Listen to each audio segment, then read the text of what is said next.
It has been 2 years and 2 months since I reported Naziah missing. I want you to know that my life will never be the same. I had to remind myself that my niece, Naziah, isn't coming back. I hope that every victim and my niece and nephews can heal. Breaking story today. The man convicted of murdering 13-year-old Naziah Harris found dead in his cell. Good afternoon, I'm Allie Hoxie. The Michigan Department of Corrections confirms Jarvis Butts was found dead inside of a prison intake center in Jackson. A spokesperson says that staff members tried to revive him, but he died shortly after 6:45 this morning. His death is being investigated as a suicide. 2 weeks ago, Butts was sentenced to 35 to 60 years in prison for killing Naziah Harris. Prosecutors say Butts murdered the teen after finding out that she was pregnant with his child. Her body has never been found. Naziah Harris, 13 years old, got off a school bus on Detroit's east side on a Tuesday afternoon in January. Unknowing to her, she has less than 2 hours left to live because Jarvis Butts, 43, a man who had been dadding her aunt to get close to her, is waiting in a vehicle just down the street, already calculating how to make her disappear. On this day, Naziah's goal was simple: walk from the bus stop to her front door.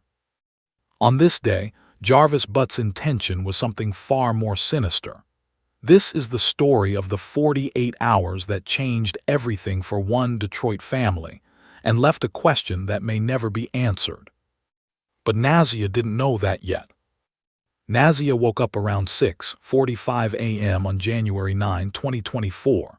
She had school. She had a bus to catch. She had a routine she'd followed for months without ever thinking about it. Her family later recalled she seemed quiet that morning, not upset, not anxious, just a 13-year-old moving through the motions of a Tuesday. She packed her bag. She put on her pink jumpsuit. She tied her shoes.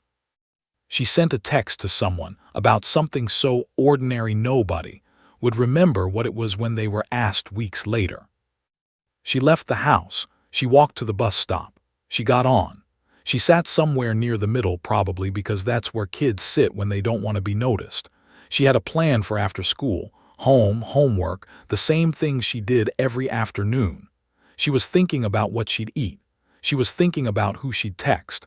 She was thinking about 1,000 things that had nothing to do with Jarvis Butts. She didn't know he had been waiting for this day for 2 years. The bus pulled up to Cornwall and 3 Mile Drive around 3 p.m. Naziah stepped off. She was less than a 5-minute walk from her front door. The sun was still up. Neighbors were coming home from work.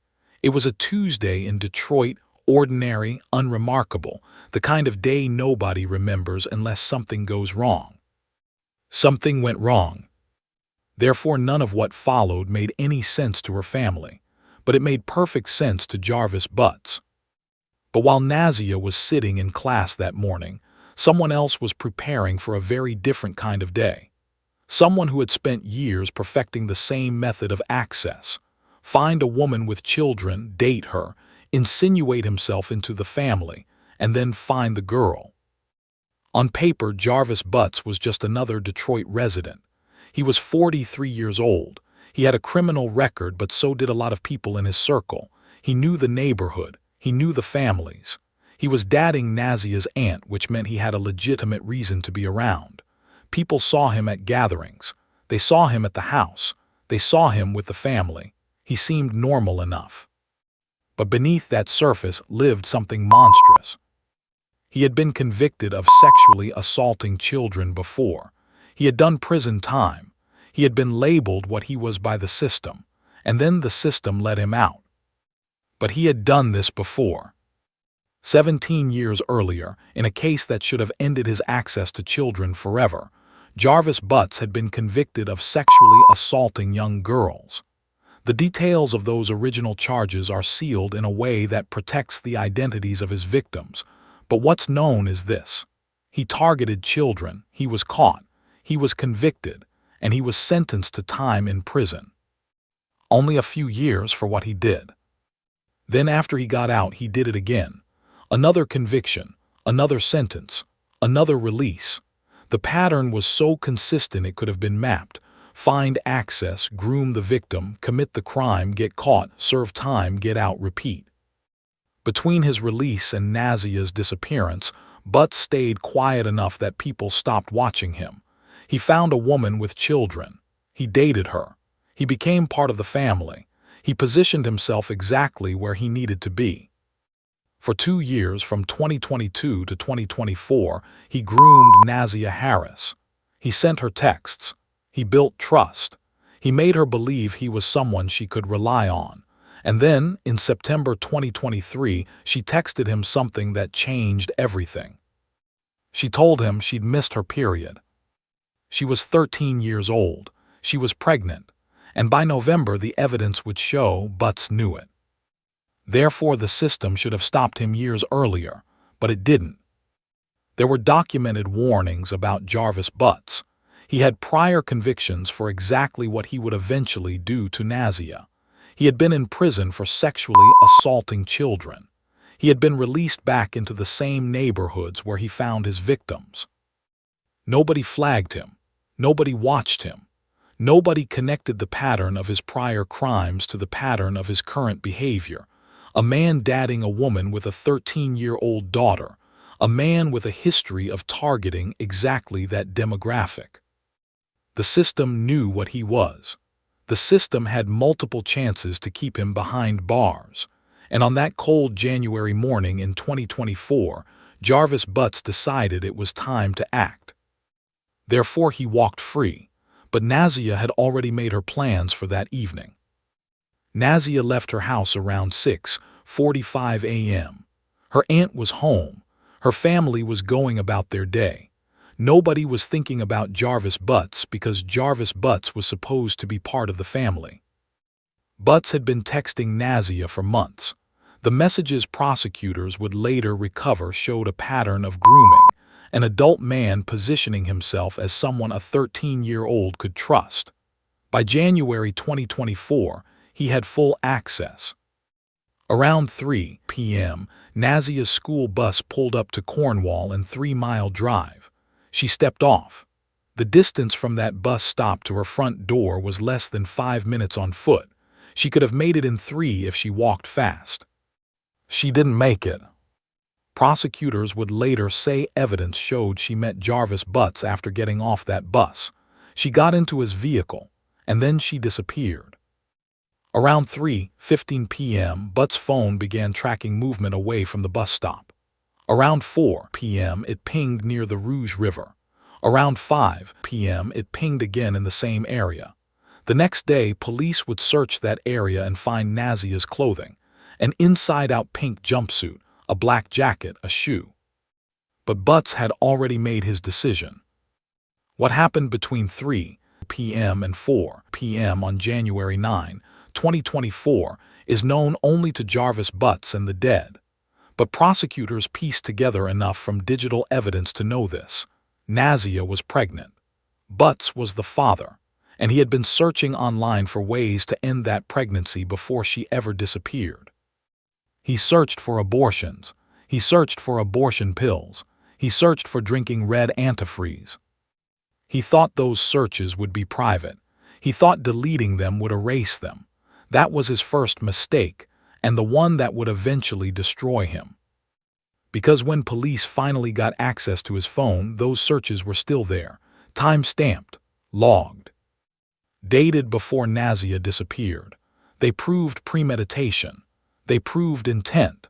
They proved that Jarvis Butts didn't just kill Nazia Harris. He planned to kill her weeks before he drove her away from that bus stop. He thought the digital trail would vanish. It was the thing that buried him. By 5 p.m. on January 9, Nazia's family started to notice she wasn't home. She should have walked in the door by 3:30. By 4, they were concerned. By 5, they were calling her phone. It went straight to voicemail. At first, they thought maybe she'd stopped at a friend's house. Maybe she'd gotten distracted. Maybe she'd forgotten to charge her phone. These were the explanations families reach for when the alternative is unthinkable. By 7 p.m., worry had turned to panic. By 9 p.m., they were calling the police. That's when worry turned to panic. As midnight approached on January 9, 2024, Nazia Harris had been missing for 9 hours. Her family knew something was wrong. They just didn't know how wrong. The next morning, January 10, Detroit police expanded their search. They tracked Butt's phone movements from the previous day. They zeroed in on the Rouge River near 7 Mile and Berg. What they found there changed everything. A black jacket, a shoe, and an inside-out pink jumpsuit, the same pink jumpsuit Nazia had been wearing when she stepped off the bus less than 24 hours earlier. The clothing was scattered near the waterline. The jumpsuit was inside out, which meant someone had removed it in a hurry. The shoe was separate from its match. The jacket was folded in a way that suggested deliberate placement, not accidental loss. This was no longer a missing person case. This was a homicide investigation. The distance from where Nazia's clothing was found to where her family was waiting for her to come home was less than 3 miles. 3 miles between her last known location and where her clothes ended up in the water. 3 miles that would take years to fully understand. But the clothing was all they found. Nazia's body wasn't with it. The community mobilized immediately. Flyers went up. Volunteers organized search parties. The story of a 13-year-old girl who disappeared from a bus stop in broad daylight spread across Detroit and then across the country. People who had never met Nazia were looking for her. That's when witnesses started coming forward. Someone had seen a vehicle in the area around 3 p.m. on January 9.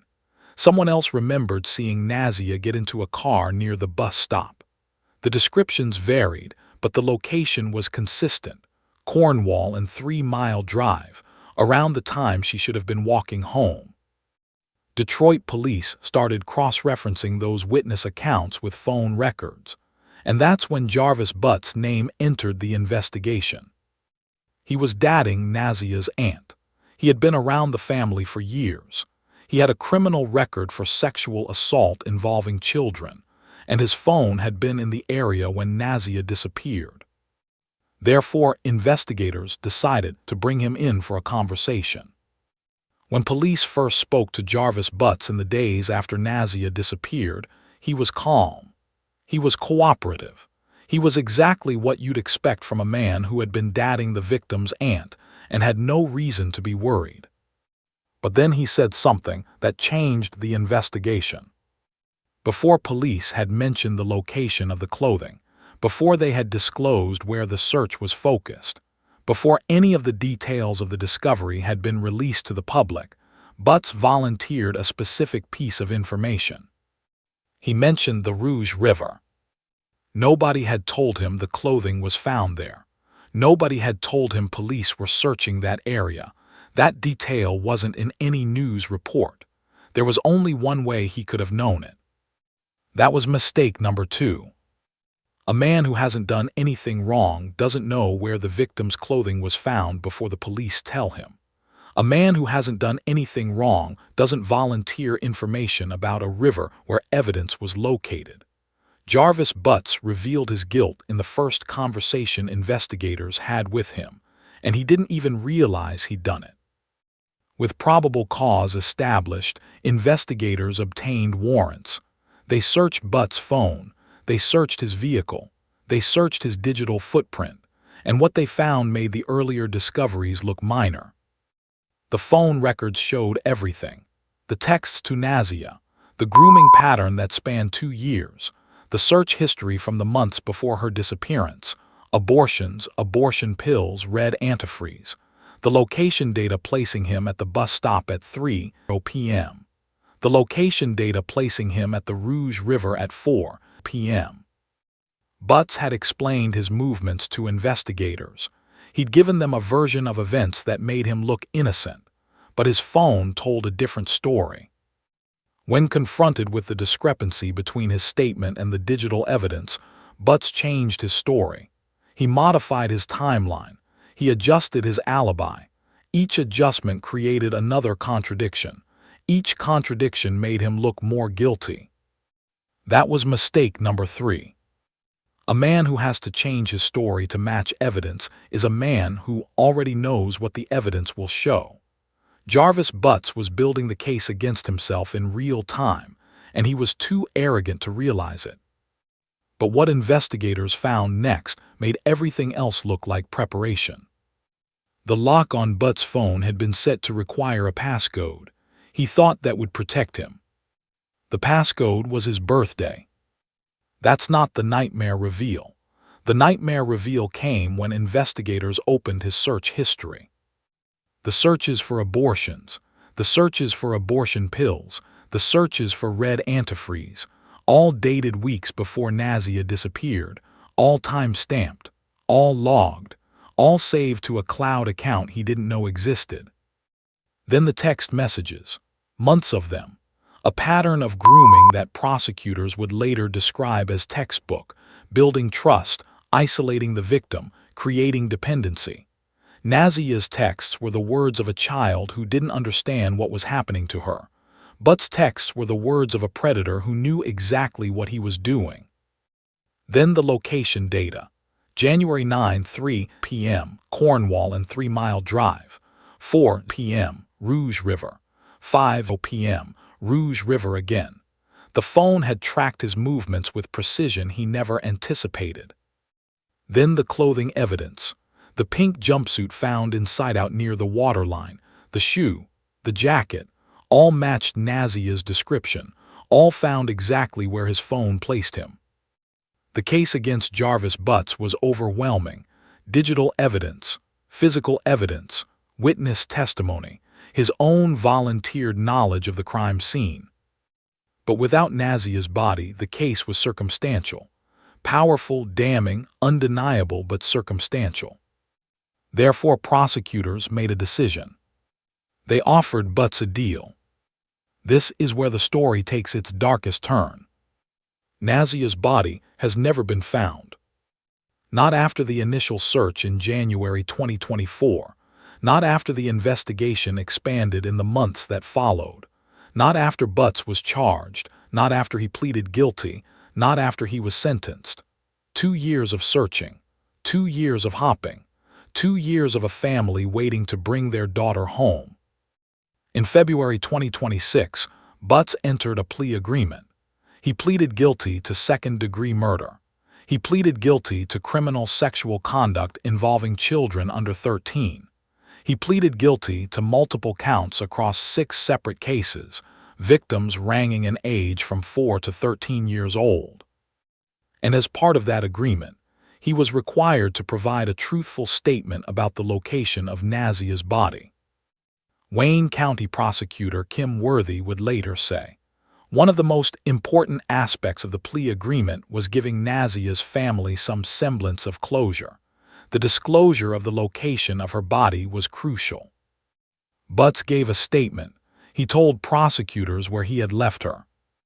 That statement was sealed. It was not made public. And 14 days after his sentencing, Jarvis Butts was found dead in his prison cell. There was no trial. Butts pleaded guilty on February 12, 2026, just under 2 weeks before he was scheduled to appear before a jury.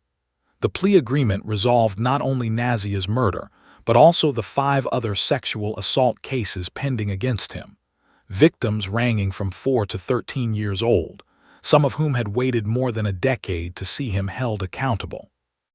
The evidence prosecutors had assembled was so overwhelming that Butts' attorneys advised him to take the deal.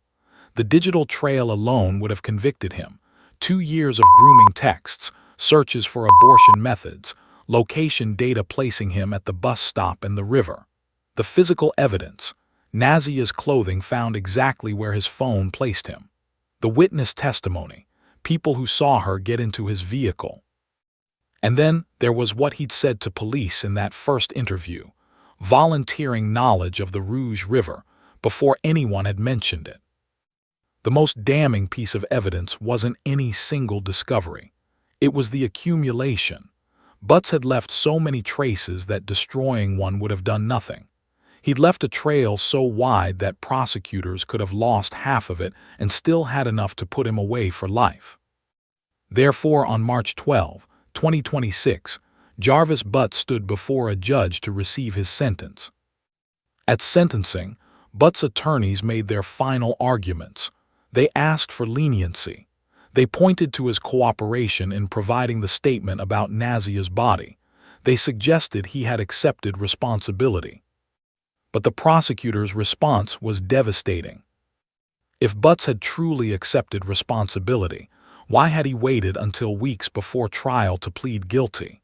If he was cooperating, why had he spent 2 years letting Nazia's family wait for answers? If he was sorry, why did it take a plea agreement to get him to admit what he'd done?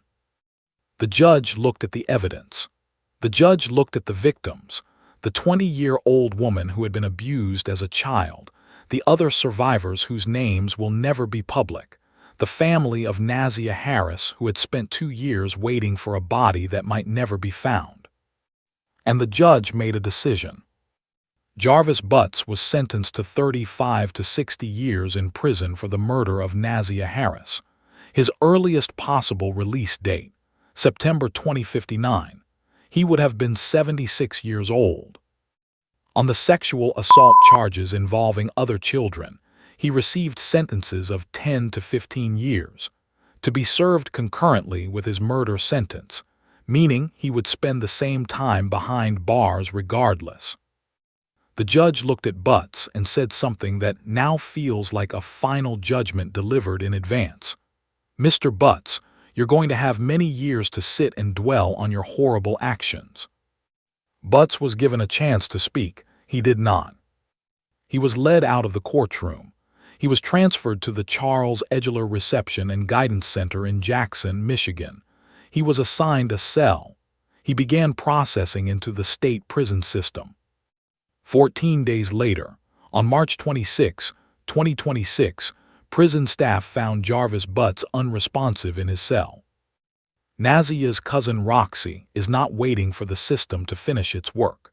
She is building the Nazia Rapid Response Recovery Team, an organization designed to advocate for families whose loved ones are missing, to push for faster searches, to ensure no other family has to wait 2 years for answers that may never come. Roxy also spoke with one of Butts' other survivors, one of the children he abused years before Nazia disappeared.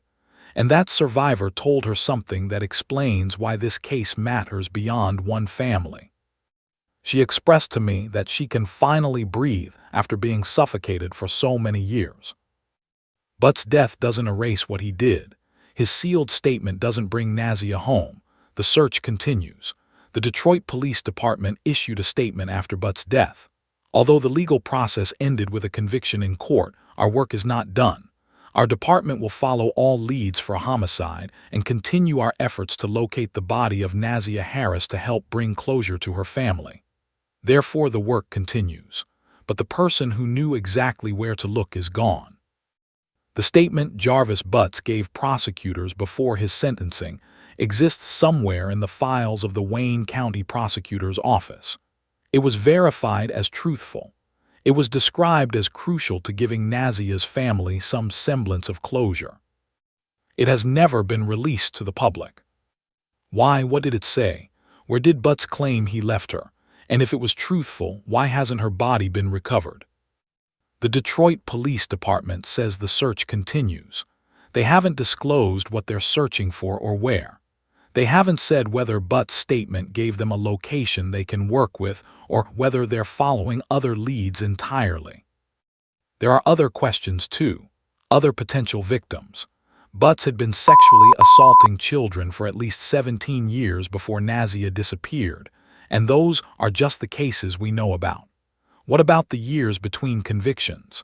What about the victims who never came forward? What about the 4-year-old whose case was part of his plea agreement, a child so young she may never fully understand what was taken from her? We know about the victims in the court records. We know about Nazia, but what about the years in between?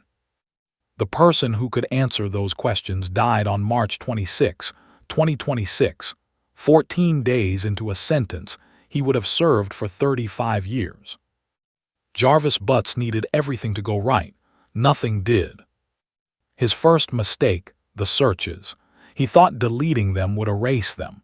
They were the first thing prosecutors used to prove premeditation. His second mistake, the river. He volunteered knowledge of the location where her clothing was found before police mentioned it. That told investigators he knew more than an innocent man could know. His third mistake, the phone. He thought a passcode would protect him. His phone tracked his movements with precision he never anticipated. It placed him at the bus stop. It placed him at the river. It placed him exactly where the evidence said he'd been. His fourth mistake, the story. He changed his timeline when confronted with evidence. Each adjustment created another contradiction. Each contradiction made him look more guilty. His fifth mistake, the plea. He agreed to tell prosecutors where Nazia was. That statement sealed his fate, and 14 days after he gave it, he was dead. He wasn't undone by bad luck. He was undone by the same arrogance that made him think he could groom a 13-year-old for 2 years, kill her when she became evidence, and walk away without consequence. Modern forensics didn't catch Jarvis Butts. Jarvis Butts caught himself. The forensics just documented it.